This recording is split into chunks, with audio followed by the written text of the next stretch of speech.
See? I would want to make a marinara, carbonara, and possibly. That's what that I was. see you moving around. Yeah. Hey, guys, one favor. Will you guys make sure you speak up because the audio's over here, so we're not getting you through this system. Can you move? I can get pretty close here, but it's still, sometimes people speak low. I'll put it on the table, actually. I'll just put it here, so that way we make sure. We've got a couple of seats. Does this have to be plugged in? Room by four in the back. We're waiting for, we have some technical difficulties. Is there? It's good. And virtually, I believe. I should see.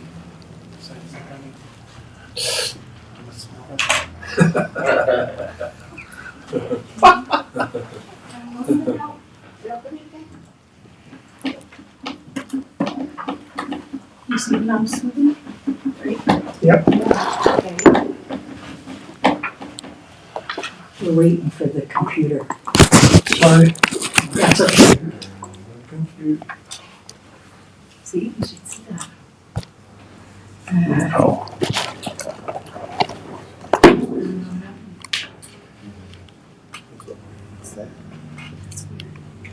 It shows this, it'll show my You know, desktop. like the double screen.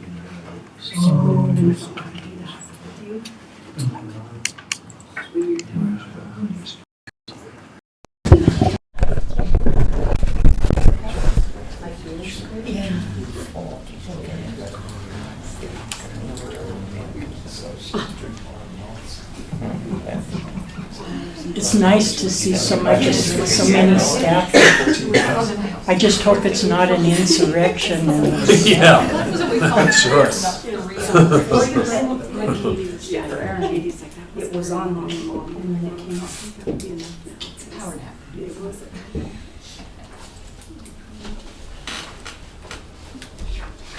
There you go. That's,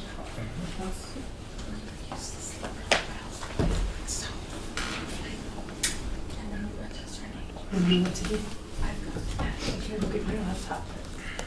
It sucks.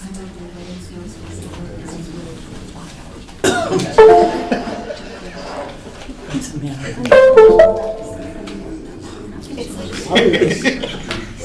Huh? I like it. It is there. Yeah.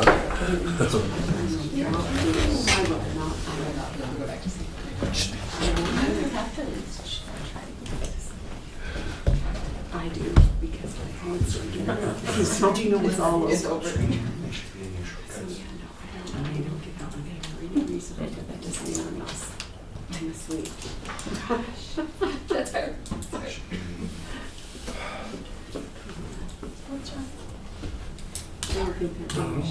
Did you know that technology was part of the city manager's job description?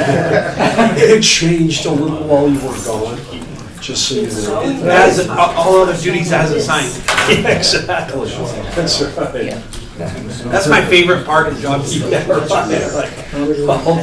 We utilize the heck out of that in Evergreen. Yeah, right. I bet. Oh, you didn't think cleaning that toilet was your job? It's as a sign. Yeah. Of course, All my right. boss would do it to me too. Good afternoon, everybody. I hope this format is what everybody was wanting, and I hope it works out well for us this afternoon. We're having three portions of the meeting today: work session, special meeting, and executive session. On work session, item number 1 is the financial report, but we're going to switch item number 1 to item number 2, discussion regarding proposed schedule of fees. That'll give Cheryl time to get her information to us. Okay. Who's presenting on schedule? so, thank you, Mayor, members of council, audience. The schedule of fees was brought up prior to me coming here, and previous city manager had put together like a 5-page schedule of fees for us to look at. We decided to break that out a little bit as we work on those. So in your packet, you had, we broke out the parks and recreation and community enrichment fees, special event fees, fire and police for consideration of this work session today. We can jump right in and start with parks. And if you look at your packet information, there's rental of park space facility for private event, and the fees are proposed to be charged as a special event, and then those are going to be decided below. If you look at below there, there's question marks there. And I'd like to have a discussion with council, or have council discuss that. One of the big ones is rental of sports field for the season. That's Central Park baseball facility, soccer fields, Southside Park, and Los Niños Park. The city has put a lot of work and monies into Central Park and the Southside Park, the softball fields, and all those as far as capital improvements, but we also maintain all those fields. We water them, we mow them, we keep everything going. So the proposal that was laid out in this was $5,000 per season. That includes practices, and I don't know if council has anything to want to add to that. That's for an entire baseball, soccer, softball. So you have the college playing at Central Park baseball, high school plays there, the Triggers play there. So I don't know if any council has anything to say about that. Soccer fields, the high school and college play at the soccer field, softball, the college plays softball field. So, Do you want to go through this by section and get comment on each section? however you want to do it, Mayor. Does that Sure. sound good for you guys? How would this be divided up though, Mike? As far as, The fee, is that a justified fee, the 5,000? I think it's, in my opinion, more than justified. Okay, I because of the mean, maintenance and the overkeep. yeah, the upkeep, the field, the lining, the staff time, everything that goes into that, so. So who came up with the 5,000 fee? This was done before me, so Oh, before you. I imagine there was discussion with city manager and staff before. Schedule from other cities. What's that? We're going to look at it from schedules from other cities. That's my. So that's what he probably did. General Does fees. anybody know how that $5,000 came about? Yeah, it was just discussion. We had, we looked at what they were charging for just even one game up at Runyon Field. And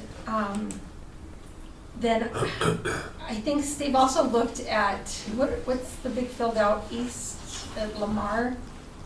Yeah. Let's see what those fees are. But at the end of the day, it's, it's really a matter of trying to recover our costs.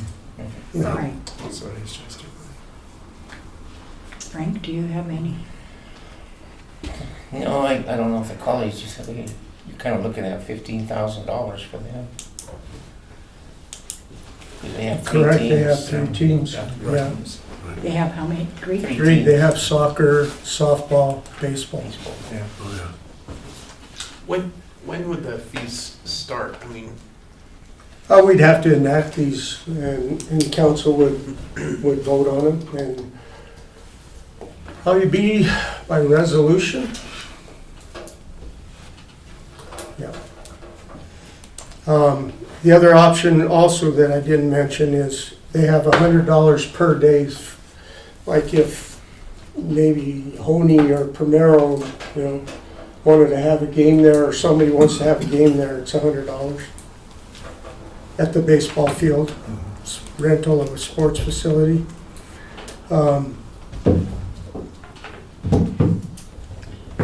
Naaman, do you have any?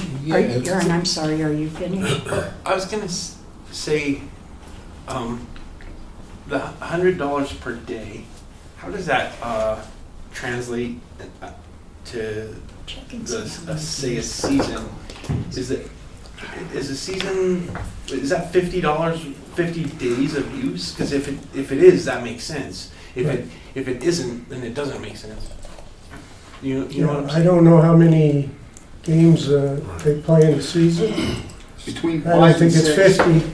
excuse me, between 5 and 6 home games they usually play. That's high school. College is different. They play a lot more games. Yeah. Right. But And I guess, and the triggers, I don't know how many they have. but then, I mean, the per season cost is maybe like for use of like practice as well? So Yes, maybe that's how you're maybe getting to the 50 days. right. I'm simply saying if the $100 per day times how many days the team is using it comes out to be a season, then our prices make sense. If it's wonky one way or the other, Yeah, it's not right. If that makes sense, yeah. correct. It's been a long day. It may not make sense. No, this is the kind of discussion I wanted to have because this was done before me and this is all good. I think it's We've put in a lot of money, right. helping out. Like they got a new scoreboard up at the softball facility.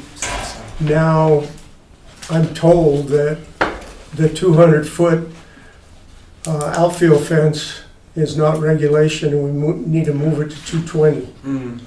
The scoreboard cost the city put in is almost $20,000 to put the scoreboard, to install that, man hours, lifts, putting the scoreboard together because it came in pieces, that type thing, so. I think it's more than reasonable to charge, a fee for it and have them have some skin in the game per se. I just think it makes sense if we do some due diligence to make sure that the per day matches the average season. Because you may find for one sport the utilization of the field is significantly less and doesn't meet the per day. Right. I think it's just important, to me, it's important that we're equitable and as fair-minded as we can be, and the fees are adjusted accordingly. And I think $100 per day is fairly reasonable. I mean, the staff's time to go there, check restrooms, the running the water. I mean, Yeah, right. I think from my side, the $100 per day, that's the benchmark, and then we should just make sure it sort of matches the season, if you will. Yeah. Well, the only one that would be probably $100 day would fit would be the soccer, because they don't play that much there. But the baseball team plays, and you got to remember they play in the fall and they play in the winter, Right. and they're there probably 4 or 5 months out of the year. And the girls' softball team does that too. The soccer team's only there for, They play what, man? Right. they're probably only there Oh, maybe yeah. 30 days out of the year, out of the season. That would be the only one. The rest of them then would be Naaman? tough, so that'd be a tough way to figure, well, it wouldn't be a tough way to figure the soccer out. But the baseball, I think they would get more than enough use out of the 5,000 because they play there all the time. Right. Yeah. Just need that information. I think once we get that information piled up, we could come up with a hard number and move forward after that. Well, the way I looked at it was an either or, that they can either take their choice. If they want to pay for season, am I wrong on that, Audra? If they want to pay for the season or if they want to go by day, is that kind of how this is structured so far? It wasn't structured that way. It was just, we were looking at the one-time game that might be held here instead of routine play that's held at the different fields. Okay. Yeah, because when I saw them both on there, I was like, well, they get a choice. You know, if they want to rent it per day, it's $100. If they want to rent it out for the season, then they have their right.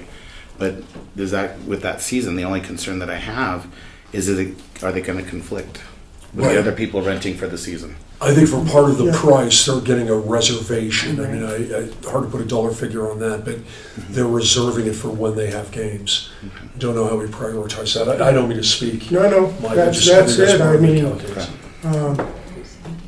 I won't be probably politically correct here, but previous life here at the city, it was always hard to get the high school, the college, the triggers to work together, to schedule, to, to want to play on the field that the city maintains and pays, and all taxpayers put into that, and it gets, Right. they get pushed aside. There's no longer any, Open. when there was old timers and traveling clubs, our city folks kind of got kicked off and sent to Southside to play because we didn't fit in the schedule. So again, not political, I'm not being politically correct, but I think these entities need to pitch in their fair share. Right. I mean, the city tax dollars are paying for all this, and they're getting exclusive use, so Right. that's, Well, there's, obviously, the city is not trying to make money on this. Right. no, We're trying to break even. Yeah. correct. Not only do we have the investment in the physical part of this, the biggest cost, I believe, is probably the human resources we use to maintain those properties. And another thing I think that we maybe should be included in that, whatever fee we come up with, is damage deposits. Because I'll tell you, about 3 or 4 years ago, there was some major damage at Central Park. Right. And none of the teams, the 2 teams that used it, neither one of them would fess up as to who did it. So guess what? The city had to pay for it. Correct. So maybe do $100 a day plus $2,000 damage deposit that will be refunded Refunded upon. at the end of the year if everything is the way it is. That way, I think these teams will be more accountable after they finish using these fields. Make sure that everything is okay before they turn it over to somebody else. Something to think about. I was concerned about that with all that money that we've invested in not only Central Park but Southside Park. And I think it's an equitable thing to do. Right. And Mayor, I would just suggest that for these frequent users, I mean, rather than having them approximate how many days they think they're going to be using, I would recommend like a larger flat fee kind of structure, and then Okay. maybe even like an amount also for a deposit. It just seems like that would, it would make them really have skin in the game. Yes. For the reservations, for everything that they have, and the damage deposit. Just a recommendation. I think it's easier for staff probably to and it's not all just making it easier for us, but keeping track of who's going to be, doing this, and not having to, keep track of every day and when they're going to come in there. But just a flat fee. I had a question too, and maybe it's outside of this discussion, but for the MOUs that exist with each entity, is there specific language how to deconflict if people want the same date? Is that addressed in there? The MOUs that were in place 3 years ago, we tried to work through them with these entities. It was back and forth, and it's just a tough call because there's scheduling conflicts. We're using our players. I don't think they have to now, but college used to use their players to maintain the field, and then the triggers and the batting cage. there has to be a good understanding. It's a hard nut to crack, and bottom line, I think the city has to, well, and again, I'm not being politically correct, but the city has to have the final say. It's like, this is your schedule, Right. stick to it. Right. But then there's playoff games, and then there's, a traveling team comes through and wants to play the minors or the college, and then they ask for this night, and can we get this field striped? There's a lot of stuff that needs to be worked out, so, but in the past, it's just no fees, just, Right. they pitched in where they could with maintenance and stuff, but we've got a whole different field now. Yeah, I think it's important to have the fees and that they're equitable and reflect the use of the season. I think. Good. Okay. Good. Yeah. And then, Oh, with the damage deposit, How much is, what are we thinking about damage deposit? $1 billion.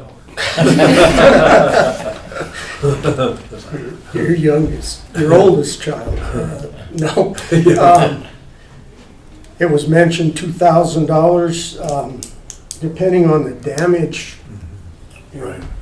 Leave it to the attorney, how do we write that in there? If 2,000, if there's more damage than $2,000 that they put down at the beginning of the season, Isn't refundable. it's not refundable, but if we have to put 10,000 into repairs, In no way is it a limitation of damages if there, people should cause damage to the facility. It may be a problem to, prove that it was them or their players, and really make them responsible for their players and the visiting team's players. Right. Right, and do that kind of thing. Well, But I think we can do that, and not a limitation of damages if the Who's gonna damage exceeds it. evaluate the damages, Right. parks? Pardon me? Who's gonna evaluate the damages if there's any, our parks guys, are we gonna have someone else do it? It should be Off the us. cuff, I'd say it's us and our parks guys, yeah, if they come in and they run a four-wheeler or a truck out on a wet field and gouge the turf. Not that that's happened. No, It's happened many a time, so. Right through a fence. Yeah. So, that type of stuff, and the labor involved with fixing the turf and flattening it back out. It's gonna have to be up to the schools and their coaches and athletic directors to keep everyone, their players in line. What I was thinking about just now, Jeff. Huh. Do these schools give a certificate of insurance? I'm sure they do. I don't think I'm not sure if they That's do. actually a good question. I think it's a very good question. Do they provide that? Some kind of self-serving. We I know will, we have we'll to check provide into that. good to them. I got a one-track mind, but I'm thinking No, I if know. somebody gets hurt, Right, Yeah. I was kind of thinking damage deposit of our deductible, which is gonna be $2,500. good. That's our deductible. We cover our, yeah. our out-of-pocket expense, at Right. least if it's something where we can file an insurance claim for the damages. Yeah. It's a good amount then. Mhm. Yeah. Could I make a suggestion on the scheduling issue that's clearly going to present itself with various teams? Right. Depending on how much you want to embrace a free market system, you could incentivize the initial school that signs up and they get priority scheduling. Yeah. Incentivize not only their priority scheduling, but maybe a slight 5% discount on the actual amount that they pay to incentivize them to sign up, secure their dates, and the others have to work around them. First come, first serve. Yeah, Huh. makes sense. I mean, that's They're not used to politically competing, they're correct sports there. teams. Are you introducing But me any- yet, Mike? No, by the way, that's our new communication coordinator. That's Victoria Klein. Hi, Victoria. Wonderful Yeah. to meet you. Nice to meet you. Um, Well, Yeah. This is a start. Yeah, exactly, It's a that's, start. I mean, like I said, there's 6 pages here, and I thought, okay, let's take a bite at it here. Yeah. And this is one of the bigger ones. Yes. That, right now, there's, you know, I think they all understand that they're getting, you know, to play on our fields, and it doesn't hit their bottom line budget, but it's hitting ours. Yes, it And is. Right. We're in the process of budget, and things are tight. Yeah, So, as always, yeah. So just for clarity on that, we're doing possible seasonal, daily, and deposit? right. So yeah, all of them, all the So, above. yeah, and that's a equitable great idea. in a way that we'll try and figure out games per season, practices.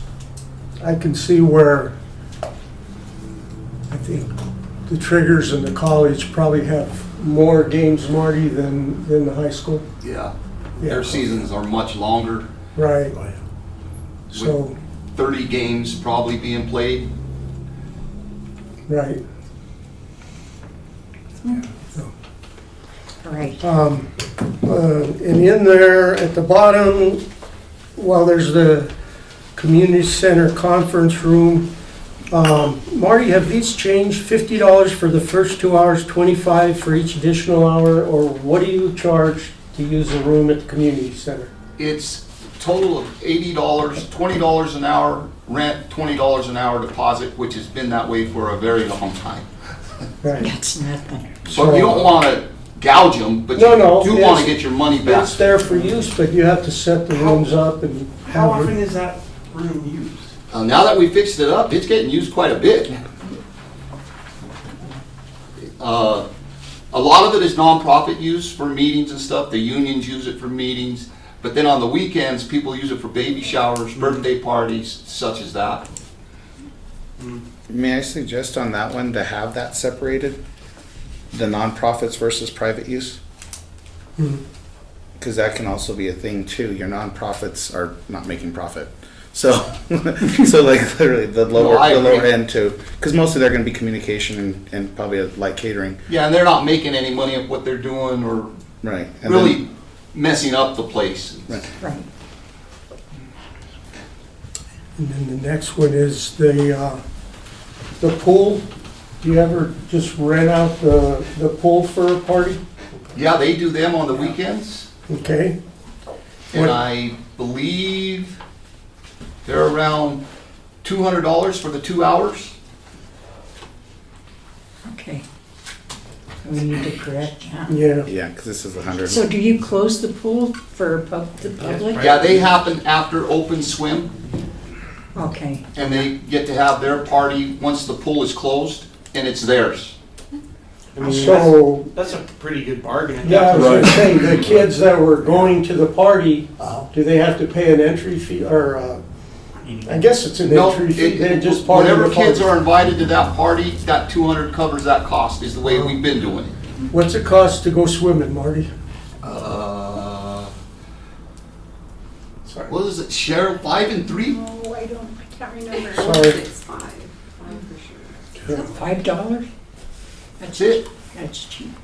Yeah, And we have And we get yelled at lifeguards, still. I'm assuming, during private parties. We still have lifeguards. Man, I went a bunch Yes, of them. I don't- yeah, we still provide the lifeguards for the party, Yeah. so they're, Yeah. I mean, at that point, I think you're barely breaking even at that point. I know, After you I know. count well, labor and yeah, wages and taxes, That'll be a little FICA right. Yeah. and other And- things. It's an amenity for the community, but, Yeah. you know, Yeah. yeah. If you're renting a pool for a kid's party, I think you expect to pay more than a couple $100. Yeah, I would say so. Right, I mean, for use for an entire municipal swimming pool, it just seems like. We made an inquiry, to be honest, for my son's birthday party. We Yeah. ended up not doing it for other reasons, but I was really surprised that it was $200. Yeah. I mean, genuinely surprised. Yeah. I thought about renting it just cause. Yeah, right. Yeah. What's the capacity on that pool? I do not know. You know the capacity? I think it's $350. Wow. Yeah, it's got like three sections to it. 351 so- somewhere right there. Yeah. Yeah. Okay. Then at the bottom, there's rental of barricades. I think that fits within the strategic plan where community enrichment comes in, where we have events and everything downtown. We set up barricades, we close streets, we have the new panels, and we put them all out there for all these events, but we get thank yous, I guess, but that takes staff resources. Sometimes, cones disappear, people are having to go back out and reset them because people knock them over. So that needs to be looked at as well. We spent some money for electronic boards too. Yeah, we have the electronic boards as well. No charge, we Yeah, put them out there. That costs us some money for that. So, Right now, Mike, there's only an $800 refundable deposit for the orange crowd control barriers, the panels. so they do put a deposit down. They do have a Okay. deposit. For what, Marty? I didn't hear you. The orange gate, like orange barricades, they're called crowd control barricades. Oh, okay, They're the orange gated looking ones. okay.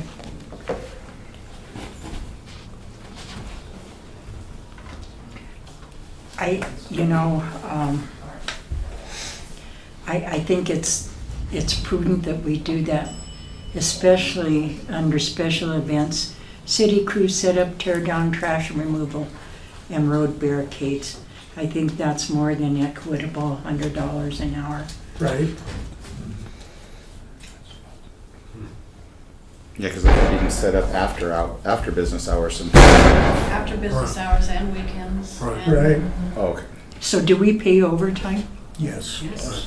So that seems really cheap It is. also. Right. Right Way now, low. they're paying $50.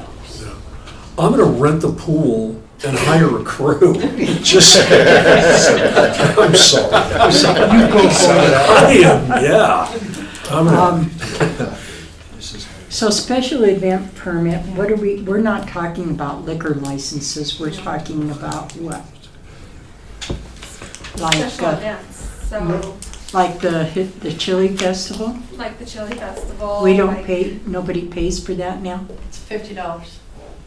When I first started, there were no fees attached to it at all, and I attached a $50 administrative fee for that. But, I mean, over the years, our crews are there, again, after hours, on the weekends. We've Yeah. got gas, I mean, we've got power and light, we've got water, we've got parks and recreation people there. I mean, it takes a half a city to set up for an event.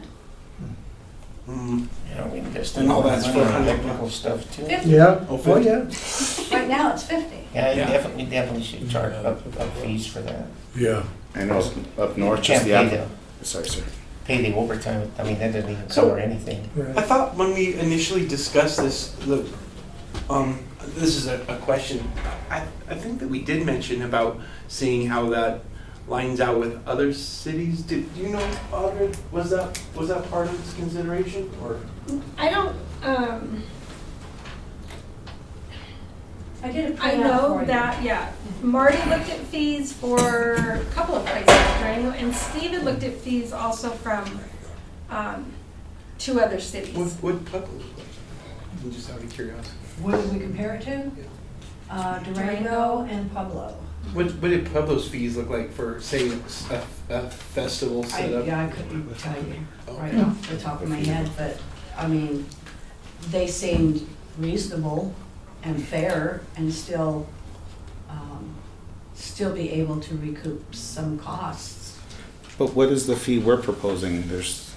We're proposing $100 per hour. Oh, okay. That's for the city crews for setup and trash and all Right. that.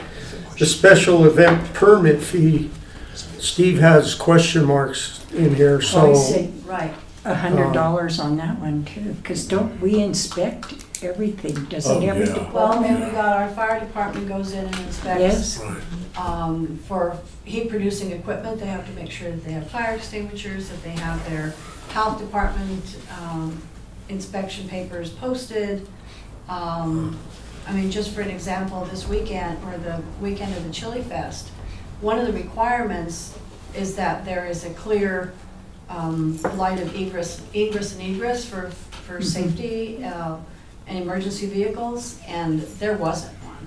So I had to call back and explain to them that that can't happen again. And it's like, well, you're always picking on us. Like, I'm sorry, that's the way it's gotta be. So Right. that would be somebody that's, would go during the event and say, hey, you gotta move these vendors, because it's not right. no, There's a lot that goes up. yes. Right. They forgot to ask for trash cans, so I had to have the parks guys deliver trash cans on Saturday.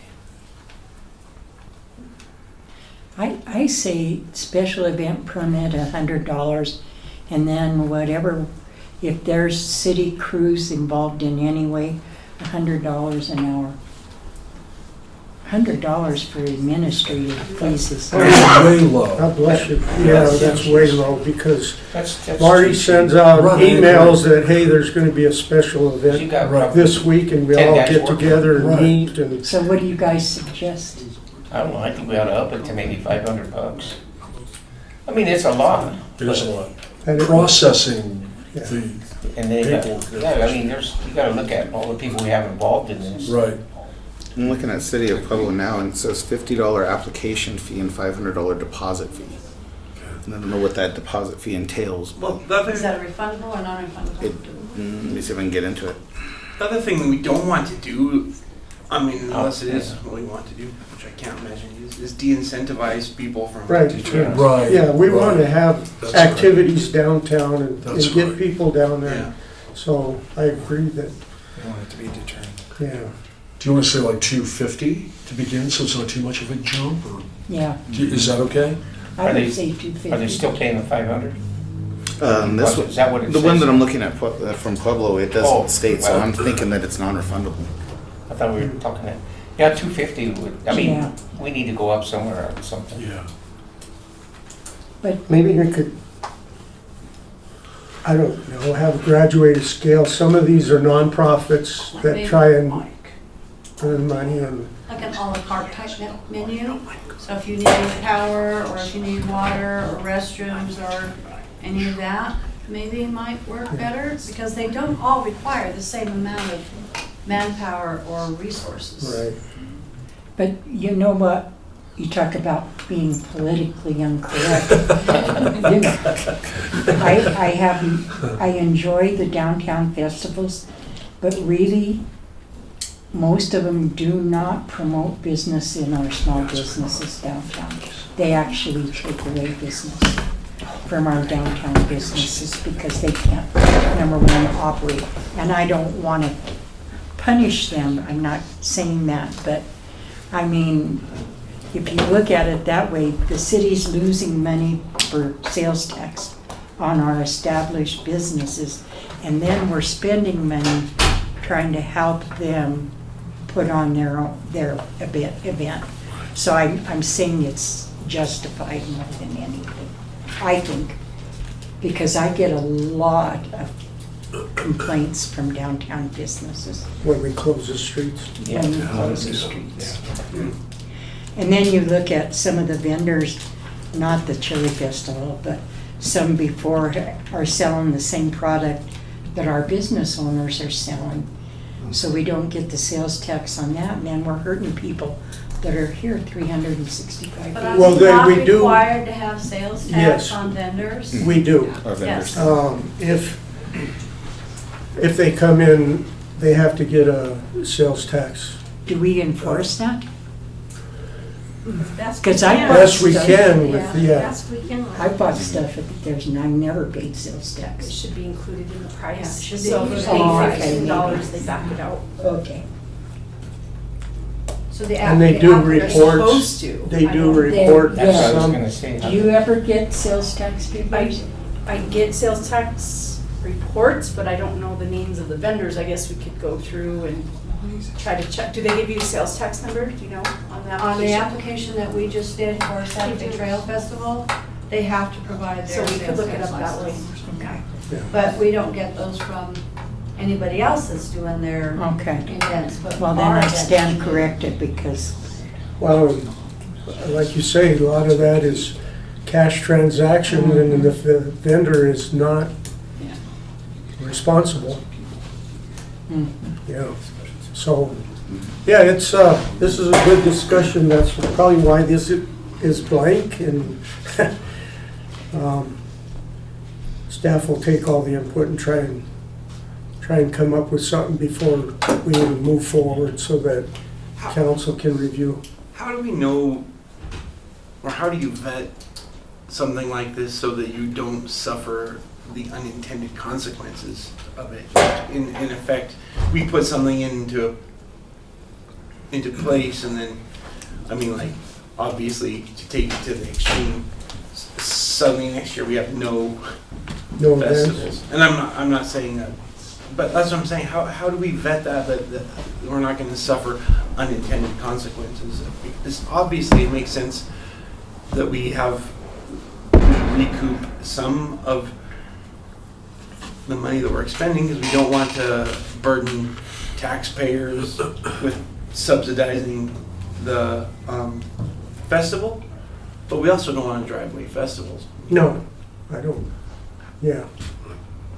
You know, I think it's worth asking before we just implement it. Well, I think 250 is fair because it's not as much to kind of really make a massive impact where you're going to have to start raising your vendors' fees. You're going to have to start raising all the way across liability insurances, all of that. You're not going to have to raise it. You're pretty well invested. I'm not invested, but work hand in hand with the Hispanic Chamber, right? Mm-hmm.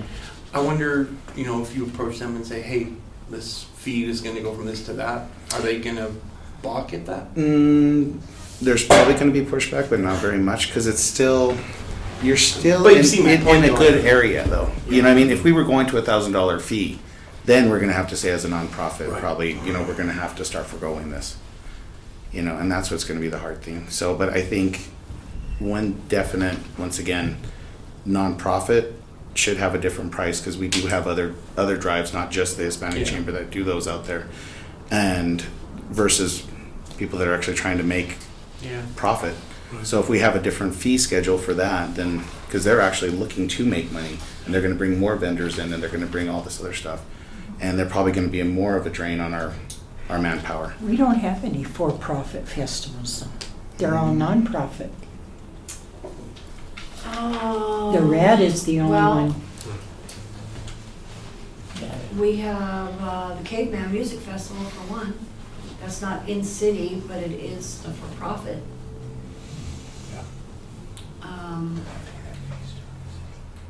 But all the downtown festivals, Most all of them are nonprofit All of them. festivals. Yeah.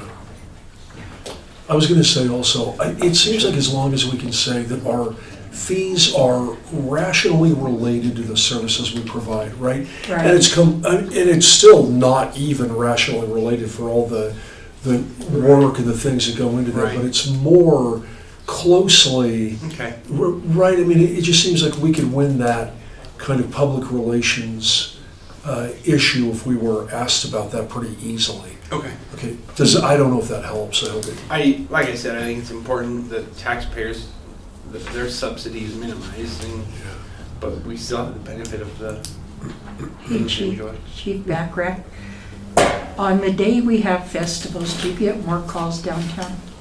We did. Over that last one, it was actually kind of small. We only ran 2 calls that day down there. But that was 2 out of 18, so. Okay. That's another Well, expense. and we'll get into the chiefs. The next section is going to be fees for inspections and other things, so. Okay. Going down the list, I don't know, neighborhood block parties. That was in here. That's a newer one. The parties in your neighborhood unless we get money. Shut the street. We did have one It was under the auspices of for a fundraiser, but Huh. Wow. down at the Trails End Motel. Oh, yeah. We had Okay. to cut off the street for that one. That wasn't a special event, that was more of a neighborhood. It was Well, billed it was as a, fundraiser for- Okay. yeah, but it was, Fundraiser. Well, Close the block. we had to close the block, so we'll look at that as well. Also on here is parades. I think, I don't know about that one. I'll let council talk about that. It's in here. do we have a fee for a parade? Same as a special event, it's $50. Okay. And again, But we do close off all the side streets. We have Side officers out there. We have traffic control, cleanup after. some of them need power for, like a judge's table, some of them need restrooms open here, or there's different, I really think an à la carte menu for special resources that they're requesting would be something we should build. Because they're not all the same. No. Okay. I just want to order off the à la carte. I like that. No, that's good. I mean, It is good, yeah. I like that idea. And 2 extra eggs. Nice. There's also, we just started charging for the use of the gazebo at Kit Carson Park and the pavilion at Central Park, something that we've never done before. But again, sometimes they require power to be on. And so then we gotta go turn it off, lock those boxes back up, because then we're gonna be having them either destroyed or being used all the time. Right. Now Richie's crew goes in, makes sure the space is clean, and I reserve it. It's like, okay, I post it and say this is reserved at this time of day. So again, now we're having extra staff go in there, check it, make sure it's clean, get it posted, clean up afterwards, turn on power, different things like that. So there's another fee that we just started charging it, and I don't know where $50 came from, but it seemed like a good number, so we just rolled with it. Okay.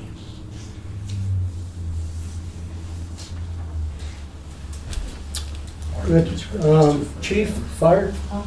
Yep. You want to join us at the table and Okay. go down the list here? I'm assuming that What all did you all worked on this. We did it, and I was looking at this after you sent it to me. Business inspections, I think, are fine. We don't have that many hazardous materials, a handful of companies with hazardous material. And this was kind of my thing that I brought to the bosses. We're kind of a big insurance policy for this city, and we don't really generate a lot of revenue, except when we go out on fires. So this year, and this is conservative because I haven't got all our bills ready from California, but we're bringing about 80,000 on our wildland team. But last year we didn't go out, so we didn't bring any revenue in. So, and the cost of our items are getting more and more as we go on.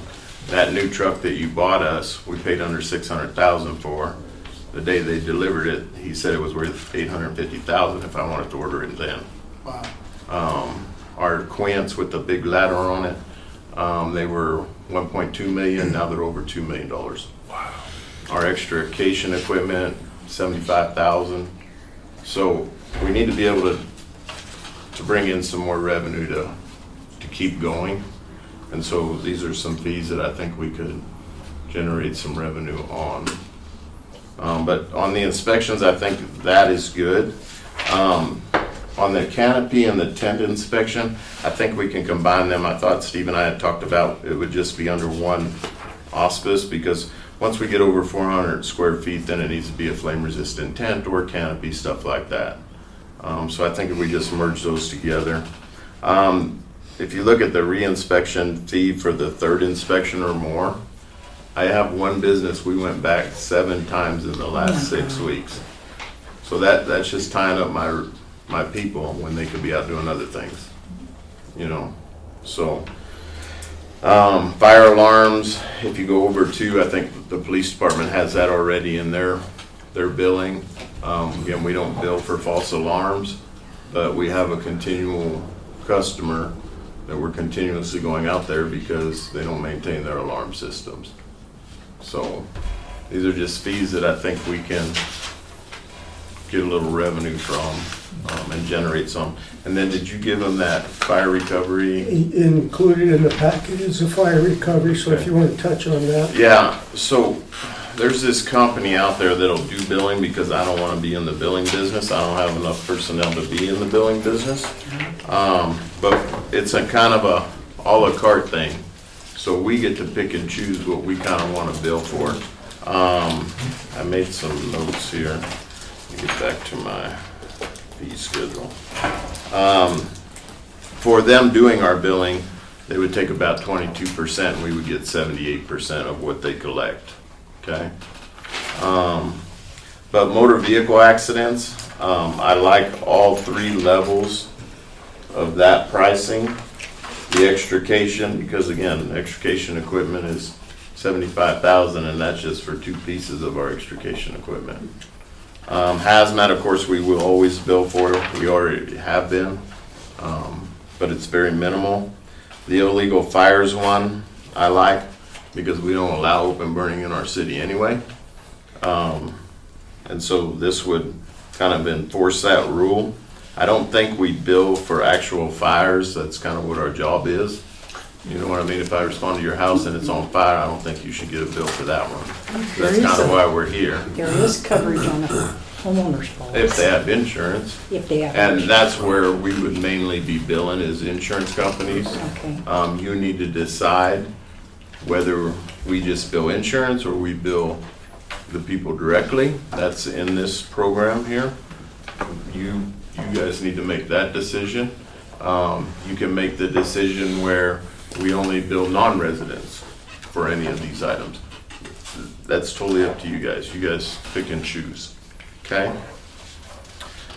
The water incidents, we don't really do a lot of that in our town where if somebody had a broken pipe and we would go in and pump water out of their house, we don't do that. They could call a plumber for that, and we don't do backcountry. We do special rescue, so maybe we'll keep something in there, especially if we're called to like Fisher Peak to hoist someone off of the peak now. And I don't think you need to bill for me. I think it'll just be all-inclusive on these items.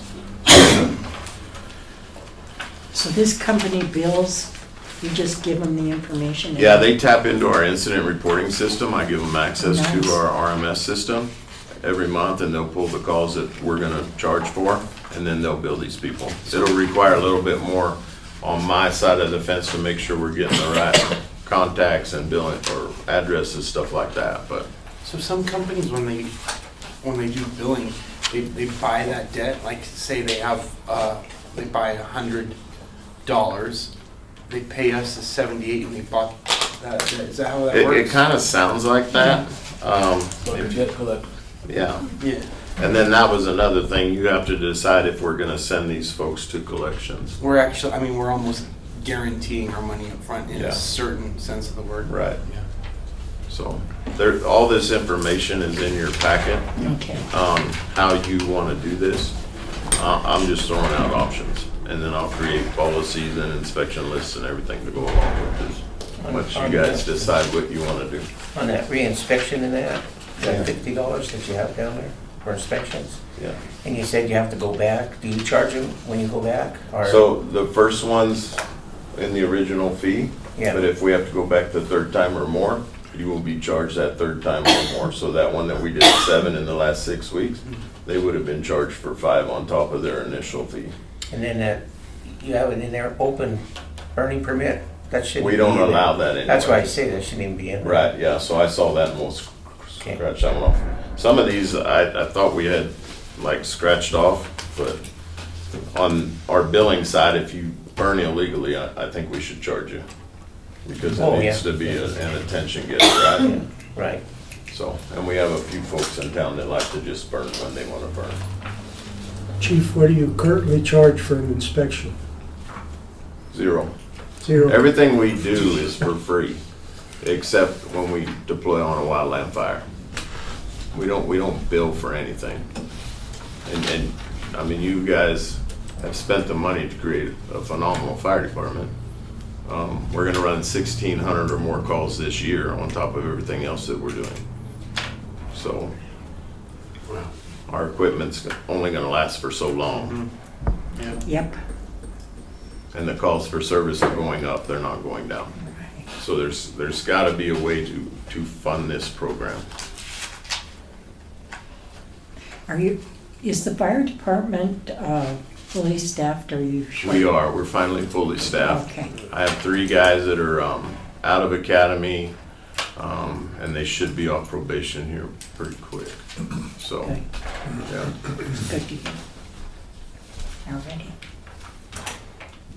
What are tent inspections? What's that? Tent inspections? 10, so if you put up a tent bigger than 10 by 10, because that's normally what people use, we'll go in there and make sure that, again, that it's fire resistant, that it's held down properly. If wind comes up, it's not taking your tent. We don't allow any cooking under 10 if it's not fire resistant. Like Marty said, all these festivals, either, and it's normally me personally, I was just tied up over the Chili Fest, but we'll walk through that whole thing and try and create some safe spots. Make sure everybody's up to date on their hood inspections in their trailers, fire extinguishers, by anything that's combustible. Again, I was tied up, so we got our little emergency, our 18-foot access. When I went down later in the day, it was blocked. And so if I was down there first thing in the morning, everything would have been shifted. They would have not been happy. But I need that access, especially, we had 2 calls down there. So we need to fit an engine, a police, and an ambulance in there. So I need that space. Okay. Okay. Thanks, Chief. Yep. Next, interim chief. So, is there anything that we need to, I think I'm getting good input from council, and staff will put together. yeah, I think So maximizing billable dollars there if we Right. can. And there's a whole ordinance and everything that we'll work through it if we go this direction. Hello, everyone. Hi. So I think the only thing we actually, I don't know, we upped our VIN inspections from $10 to $20. We kind of asked the sheriff what they were charging over there, and they said $20. The body worn camera is new. There's a lot that goes into that when people request the body worn camera footage, because we don't just give somebody a video of what happened. If it's like you weren't involved in the case, but you want to know what happened with that call, it gets redacted pretty heavily, because we're not out there trying to get people's information, or, you know, if it's a criminal case, obviously those get given to the defendants and victims' lawyers for discovery purposes in court, so we wouldn't charge on those ones. But we do get requests for body camera footage time to time, so that is about the going rate, $30 and a 1 hour minimum.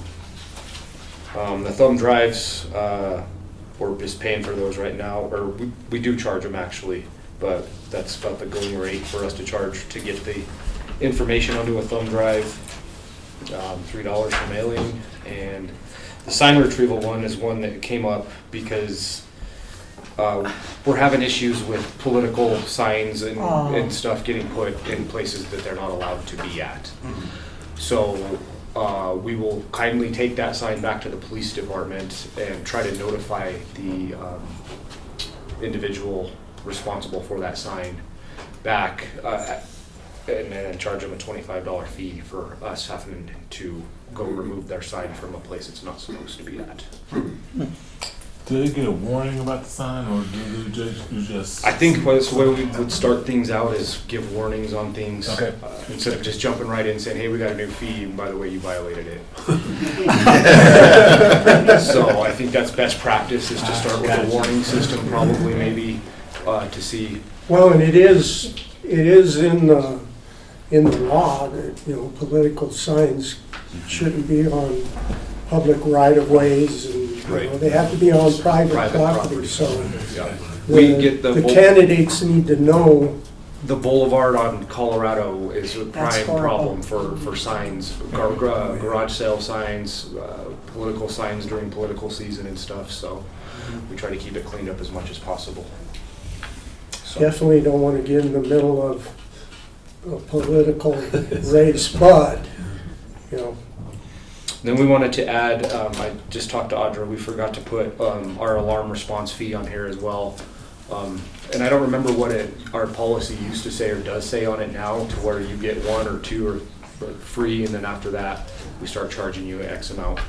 It's something we've gone away from. I don't know where it changed, and why we stopped charging for that, or sending the reports in to be sent for billing. And then, okay, before I move on to my next thing that I wanted to say, does you guys have any questions on our fees and stuff?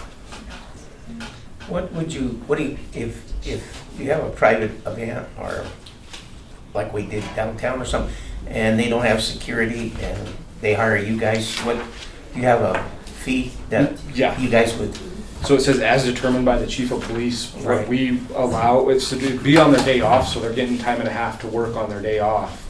So that would be the minimum rate, time and a half per police officer. I know some entities would say, hey, we'll pay you guys $50, $60 an hour to come work, and they charge the fee, and I have to approve it or not. If it goes below their minimum time and a half, I'm going to say no. They get time and a half paid. So, and they're considered on duty. So I don't know if they paid the wages. How would that probably wouldn't work for benefits. I don't know how that would work if they're paying. If it's them paying. it would be, it Insurance. would come in revenue side and Yeah. out the other side, so we determine that. Yeah. So I usually Yeah. like to make it just that time and a half that they're working on their day off. So.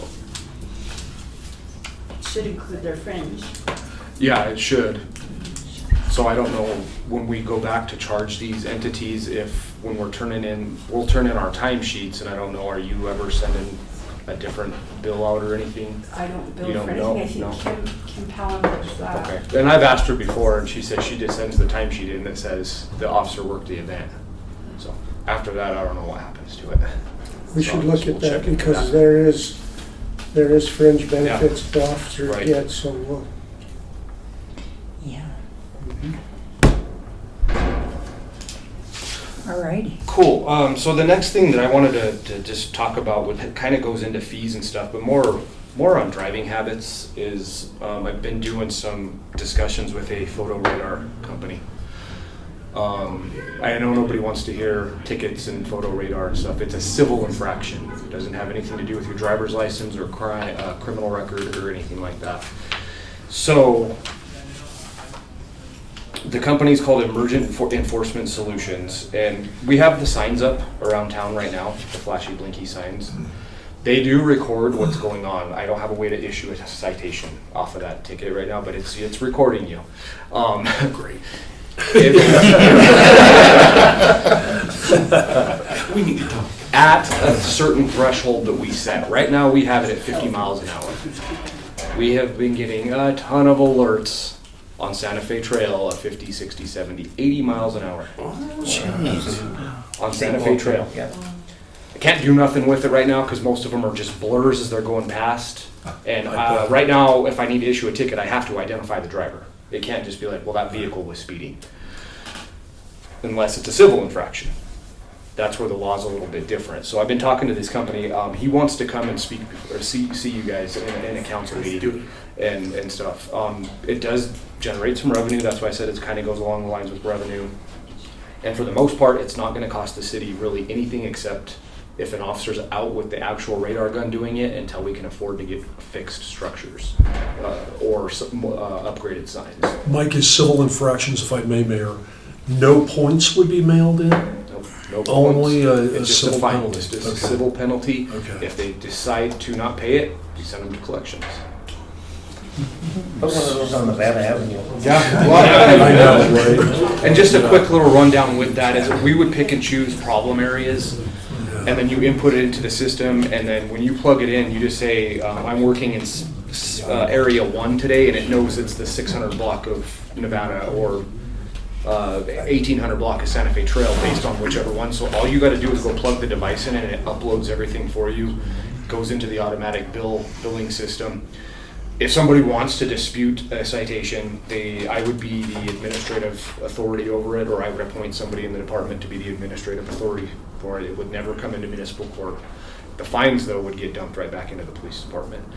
And like I said, pretty much everything's free in the initial thing when you first sign up with them. So you get a LiDAR gun, and all you're paying for is the officer to go out and use it until you can go make money too.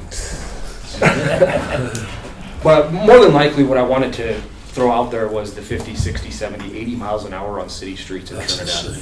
And I think that's ridiculous.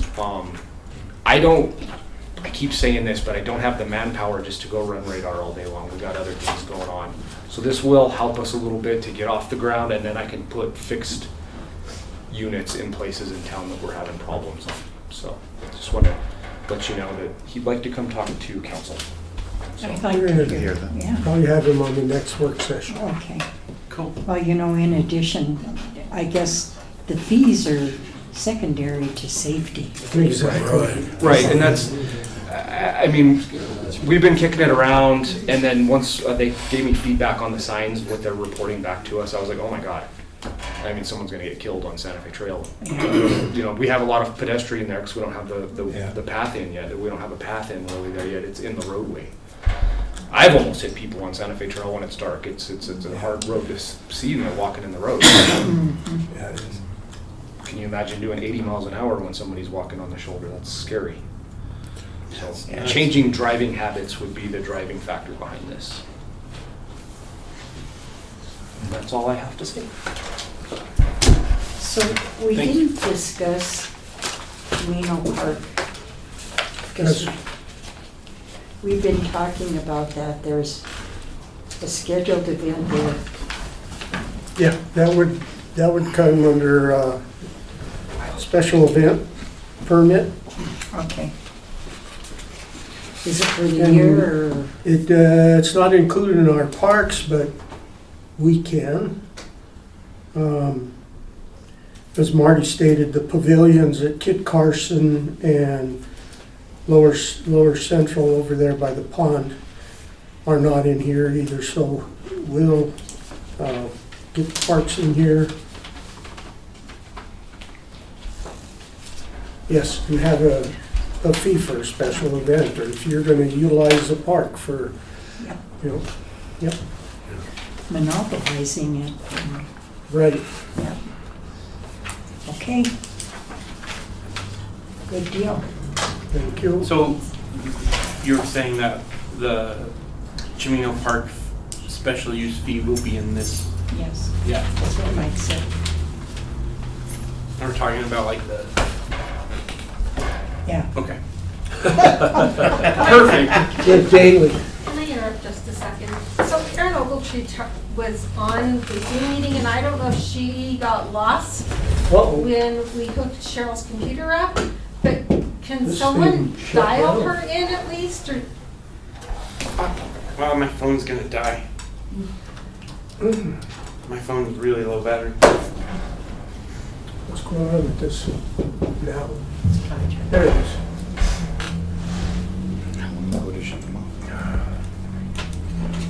Oh, no, did it reboot? Oh, there it is. How do we share just a screen and have Aaron in there? I could call her on my cell phone. I could call her anyhow, because I think she might have given up when it wouldn't connect. Yeah. Do you want this Okay. Oh, she's She's back east. She'll have her cell phone though. I have it. I asked her if she wants me to call. Okay. What happened here now? Return to source. There you go.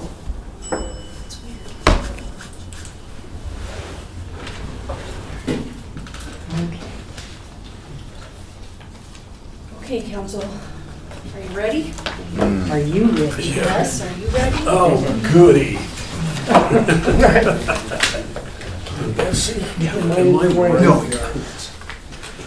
All right, we're here to discuss the second quarter 2024 financials. As always, we start off with the general fund revenues. To date, general fund property taxes are over collected by $906,000, but I'll remind council that property taxes come in February and April, so these taper off towards the end of the year. And we received an additional $300,000 this year because of the SB 223 backfill. That comes from the assessor. She doesn't know if we're going to receive the backfill for 2025, but it's to offset what happened with SB 223. So anyway, an additional $223,000. I'm sorry, $300,000. I'm going to reference items that are under collected, and if you have any questions, just please let me know. Sales tax is down by $370,000 or 4.8%. Year over year, the sales tax is down by $178,000, meaning we collected $178,000 less this year than what we collected last year at this time. Marijuana sales tax looks like it's down by $13,000. However, when we budget marijuana revenue, we've budgeted $1.7 million in marijuana revenue, but we only account for 1.2 because 30% goes, how is it? 30% goes to rainy day fund and 5% goes to incentives and Trinidad Community Foundation. Therefore, we are actually under collected by $279,000. So marijuana is really not doing the good things it used to do in the past couple of years. We are also down by $242,000 or $243,000 in intergovernmental revenue, and that's because we budgeted $240,000 for the EPA grant for the brownfields, and we also budgeted $300,000 for severance tax, of which we've only, between the two of them, we've only collected about $25,000. So severance tax came in at the end of August, and we'll see that amount try to level itself off. Charges for services are down by $96,000. We're waiting for the patching and repairs invoices that Jenny will be sending out for all the work done on all the streets this past year. And we're also down by wildfire suppression, which we budgeted at $30,000, and I think Chief said we're going to collect about $80,000, but I'm thinking I thought maybe $45,000, so we're going to be doing a lot better than we anticipated in that line item. And we're also down $60,000 in landfill fees. I budgeted a little bit higher because of activity we recognized in 2023. And the third quarter is usually the biggest quarter of collection for that line item. So we'll see how third quarter pounds out for landfill. Overall, we are over collected by $277,000 in revenue. Are there any questions for third quarter or second quarter revenue, general fund? Intergovernmental collected? Yes. Is that account quiet, or is it still going to see some accrual there? So we will recognize severance tax and some grant funding from the EPA grant. Okay, so that's... Yeah, there's just no activity now. Okay. Yeah, it will be seen in the third and fourth quarter.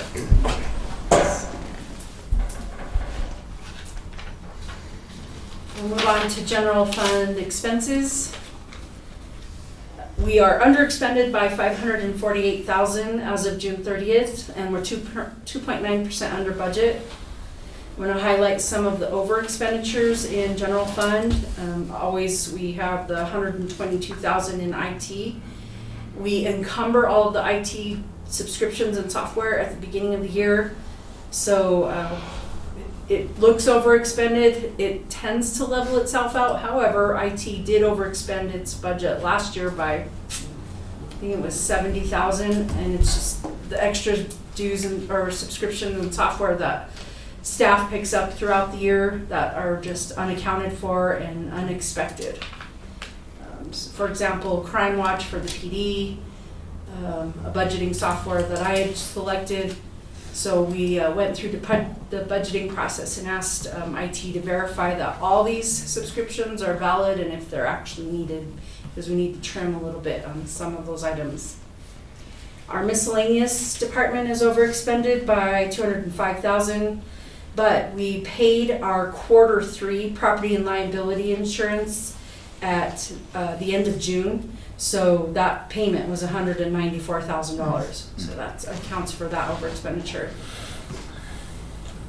You'll see our animal shelter is over expended by $195,000 because we did not budget for that department at all.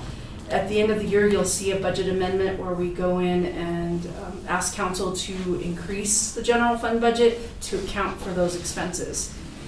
If you recall, we did that at the 11th hour last year and we just didn't get it into the budget.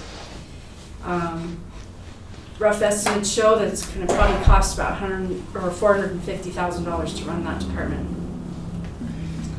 Fire is overexpended by $46,000, but it includes $20,000 that are encumbered for fire gear that's to be purchased under a DFPC grant, so we'll be receiving that money back.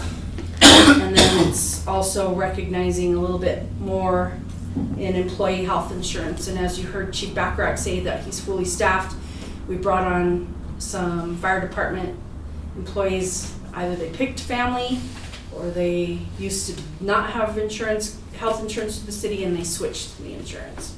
So there's $23,000 overexpended on health insurance. And then landfill is overexpended by $78,000, and that includes $50,000 for a dozer rental that landfill had to rent to cover because the compactor was being rebuilt. So because the compactor was being rebuilt, they rented a piece of machinery to continue operations at the landfill. And finally, fleet is overexpended by $244,000. That is because we paid for the new fire pumper in February, which was $500,000 and almost $600,000. And then we also paid for the compactor to be rebuilt by $331,000. Overall, we're underexpended by $547,000, and expenses exceed revenues by $1 million.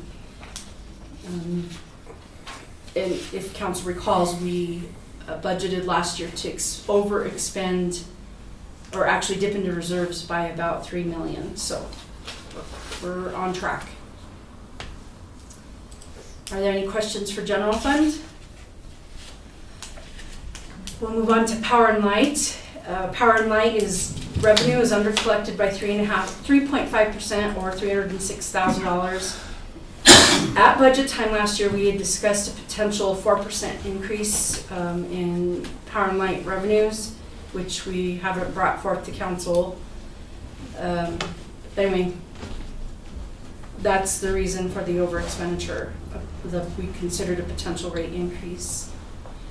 And then operating expenditures are under by $196,000. $70,000 of that is salaries. Power and Light had staffing shortages for the 3 months of January through June. And it ends up with expenses over the revenues by almost $84,000. Any questions? We'll move on to water. Water is, through June 30th, it's undercollected by $22,000. Again, this is seasonal. We will catch up to that. I actually pulled August revenues, and we are over collected by $117,000. So the third quarter is really water's time to shine. Our expenses in water through June 30th are over by $19,000, and this also includes our property and liability insurance that we paid at the end of June for the third quarter, and that's $67,000. So expenses exceed revenue by $154,000 as of June 30th. Any questions for water? We'll move on to the gas fund. Gas revenue through June 30th is 9.3% over, or $409,000. And that's a difference. As of the first quarter of 2024, we were $536,000 over collected. So this is the fund that collects all its money at the beginning of the year and then tapers off during the warmer months. This revenue also includes a rate increase that went into effect on March 1st. Gas expenses are under by $136,000, and it's finally recognizing a move in the correct direction with the rate increase at March 1st. So in comparison, we were under collected in gas by $575,000 last June. This June, we are over collected by $44,000. So that gas increase started moving us in the right direction. And our revenues are over expenses by $742,000. There are no questions. We'll move on to sewer. At June 30th, sewer was under collected by $3,000, and it was over expended by $146,000. Part of that, $88,000 of that, we had to pay a vendor for dewatering service because our centrifuge was being rebuilt. So that we had to offset. So there's $88,000 of that $146,000. And then we also encumbered $57,000 at the beginning of the year for the SCADA system that's should be putting to use in the next few months. That results in expenditures exceeding revenues by $5,500. And we'll move on to lottery. Lottery is over collected by $3,000 and under expended by $36,000, resulting in expenses over revenue by $19,000. And we'll move on to tourism. If there are no questions. Tourism revenues are $24,000 under collected at June 30th. The third quarter of 2024 will be the quarter that it recognizes the most revenue, because that's when the hotels are the busiest. Our tourism expenses are over by $77,000. If council recalls, we dipped into reserves for 2024, and we budgeted to overexpend lottery by $315,000 for some improvements. Our expenses are over revenues by $259,000. Almost done. Okay. Economic development, we have recognized $20,000 in marijuana incentives allocations and interest of $17,000. There's minimal activity in this fund, but we are tracking those revenues. And then we did expend almost $160,000, and that includes a $150,000 incentive payment for the Timberview apartments. Revenues, or expenses exceed revenues by $122,000. And finally, we're moving on to capital. Our sales tax is down by $119,000 as compared to this time last year. We will recognize a transfer in for the general fund of $1.85 million in August, and this was for 1.25 for Central Park out of committed funds, and then $600,000 for the Riverwalk out of committed funds. So we'll see some activity in the third quarter. We're also billing grants for activity through second quarter of 2024. Just highlight some significant expenditures. Central Park came in at $1.4 million. It's 90 to 95% complete at the end of June. Historic Downtown First Street project came in at $1.3 million and it's complete. We did purchase the Isaac Walton building for $150,000. And our work will commence for the Southwest Chief Lahana Route project by U.S. Department of Transportation. We just received a grant executed at $23.4 million at the beginning of August. And that activity, I think they said it would take 6 weeks for the project to be complete. 6 weeks? Do you remember? 6 weeks.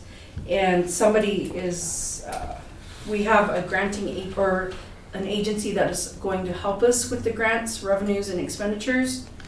And it'll be minimal work on our side for a $23.4 million job for the Southwest Chief. And if there are no other questions, that's where we're finished. Okay. Any questions? Good. Good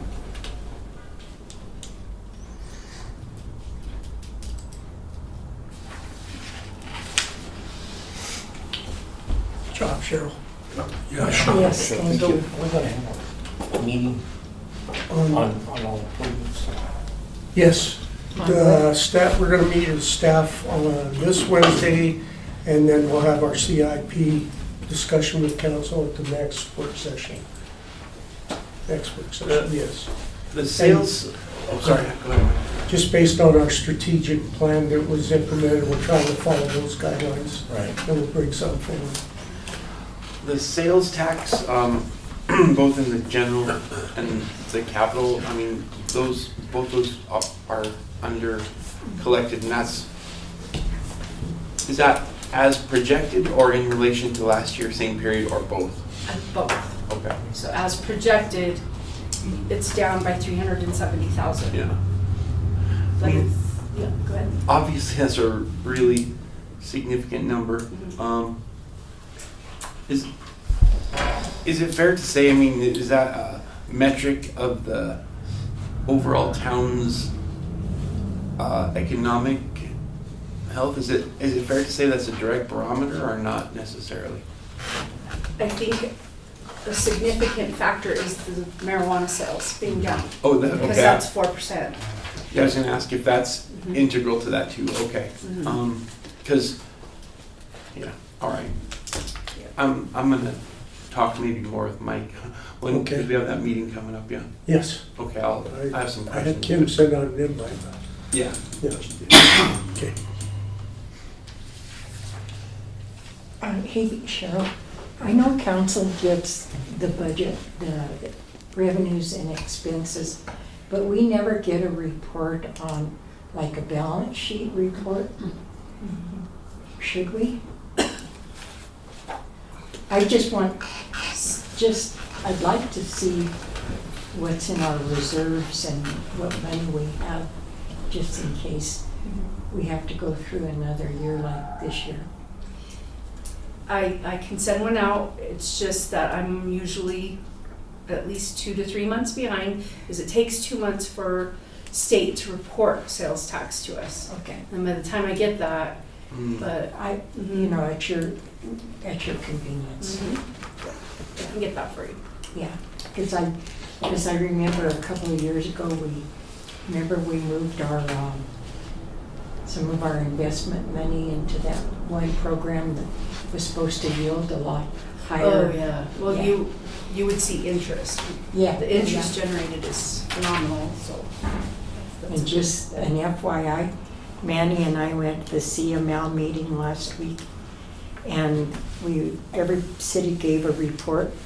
The mayor of Pueblo, they were talking about their electric rates are out of this world, and they're getting ready to get another rate increase. They were saying the average household's $400 a month for electricity. Just electricity. Oh my God. Is that Black Hills? Yes. Okay, yeah. So it's private and it's, Yes. wow. That's going up again. Yeah.